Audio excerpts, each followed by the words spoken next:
Welcome to Unit 6. I eat chocolate every day. I also drink tea every day. What do you eat and drink every day? In this unit, you will learn how to talk about the time and what you do every day. I go to the gym every day. I watch films every evening. I drink coffee every day.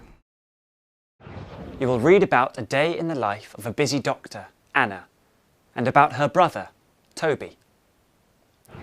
You can watch a video about Sarah, who has an interesting job. In vocabulary and speaking, you will learn about words that go together and do a lifestyle questionnaire.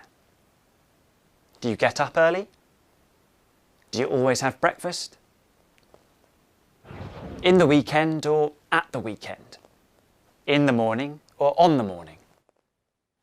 In everyday English, you will learn to use the correct prepositions of time: in, on or at. Missed a class? Go online to learn and practice. Good luck. See you later.